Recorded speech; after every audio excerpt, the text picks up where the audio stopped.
Hi, welcome to our channel. మళ్ళీ తెర మీదకి సోషల్ మీడియాలో తారా చౌదరి చర్చ జరుగుతుంది. ఈ తారా చౌదరి సెక్స్ కుంభకోణం కానీ, తారా చౌదరి ఆ రోజులో చేసినటువంటి హంగామా కానీ, ఆ కేసు తాలూకు ప్రకంపనలు కానీ మనందరికీ గుర్తుందో లేదో ఒకసారి గుర్తు చేసుకుందాం.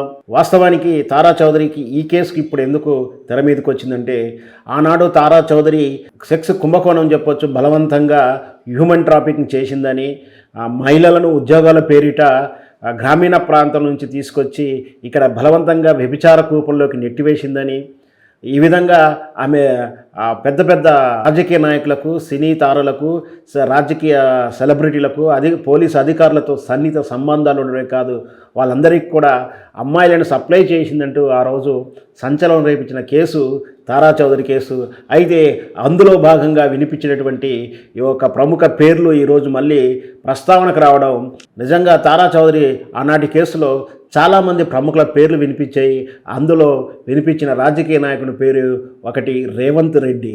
రేవంత్ రెడ్డికి తారా చౌదరికి సన్నిహిత సంబంధాలు ఉన్నాయని, ఆమె వెనక రేవంత్ రెడ్డి ఉన్నాడని, ఈ కుంభకోణంలో రేవంత్ రెడ్డి అస్తం ఏంటి అంటూ ఆ రోజు రాజకీయ వర్గాల్లో చర్చ జరిగింది. సో ఆనాటి తారా చౌదరి కేసు ఇప్పుడు రేవంత్ రెడ్డి ముఖ్యమంత్రి అయిన తర్వాత మళ్ళొకసారి సోషల్ మీడియాలో ఆ తాలూకు పోస్టులు, ఆ తాలూకు కామెంట్లు, చర్చలు జరుగుతున్నాయి. తారా చౌదరికి రేవంత్ రెడ్డికి ఏమిటి సంబంధాలు ఉన్నాయి, నిజంగా సంబంధాలు ఉన్నాయా లేవా అంటూ చర్చలు జరుగుతున్నాయి.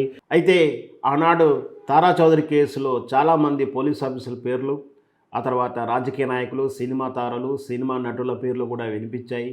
అంత సంచలనం రేకించినటువంటి ఆ కేసు, తారా చౌదరి కేసు, ఒకసారి మనం అసలు ఆ కేసు వివరాలు ఏంటో మనం చూద్దాం. 2012 ఏప్రిల్లో తారా చౌదరి కేసు వెలుగులోకి వచ్చింది. వైజాగ్ నుంచి వచ్చినటువంటి లక్ష్మి అనే అమ్మాయి పోలీసు ఫిర్యాదు చేయడంతో వెలుగులోకి వచ్చిన కేసు వివరాలు ఏంటంటే, లక్ష్మి అనే అమ్మాయి తారా చౌదరి అలియాస్ రాజేశ్వరి అలియాస్ మంజుల అనే ఈమె విశాఖపట్నంలో ఒక గోల్డ్ షాప్కి వెళితే అక్కడ సేల్స్ గర్ల్గా పనిచేస్తున్నటువంటి లక్ష్మిని అమ్మాయిని హైదరాబాద్కి వస్తే ఉద్యోగం ఇప్పిస్తా అని చెప్పి స్నేహపూర్వకంగా మాట్లాడి హైదరాబాద్కి వచ్చిన తర్వాత బలవంతంగా వ్యభిచార కూపులం నెట్టివేసి గదిలో బంధిస్తే వెంటనే తారా చౌదరి తన పరువు భంగం కలుగుతున్నట్టు ఆమె వచ్చి కూడా పోలీస్ స్టేషన్లో హంగామా సృష్టించింది.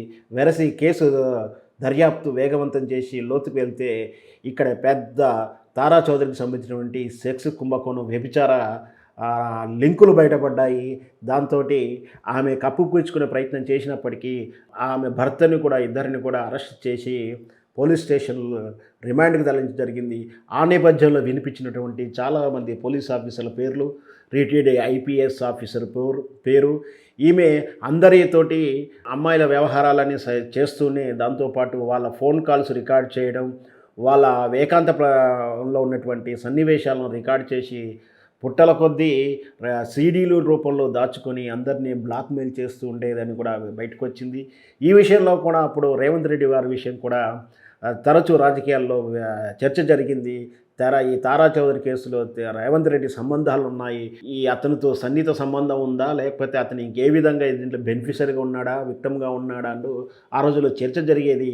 అయితే ఆ విషయంలో రేవంత్ రెడ్డి కూడా ఖండించడం జరిగింది. నాకు ఆమెకి ఎలాంటి సంబంధం లేదని. దాంతోపాటు తారా చౌదరి కూడా నాకు రేవంత్ రెడ్డికి ఎలాంటి పరిచయాలు కూడా లేవు, అసలు నాకు ఆయన ఎవరో కూడా తెలియదు, ఇంతవరకు చూడలేదంటూ కూడా ఒక ప్రైవేట్ ఛానల్కి ఇంటర్వ్యూ ఇచ్చేటప్పుడు కూడా ఈ విషయాన్ని ఖండించింది. అయినా సరే ఇప్పుడు రేవంత్ రెడ్డి గారు ముఖ్యమంత్రి అయినప్పుడు అదే విషయాన్ని ఒకసారి సోషల్ మీడియాలో అతనికి ప్రతిపక్షంలో ఉన్నటువంటి లేదా ఇతర పార్టీల వాళ్ళు దాన్ని ప్రస్తావిస్తూ ఈ మధ్యకాలంలో తరచూ చర్చలు జరుగుతుంది. మొత్తం మీద మళ్ళొకసారి పాత విషయాన్ని తెర మీదకి తీసుకొచ్చి రేవంత్ రెడ్డి గారి వ్యక్తిగత ప్రశ్నను దెబ్బతీసే ప్రయత్నంగానే తారా చౌదరి కేసు మళ్ళీ ఒక్కొక్కసారి వైరల్ అవుతుందని కూడా మనం భావించవచ్చు.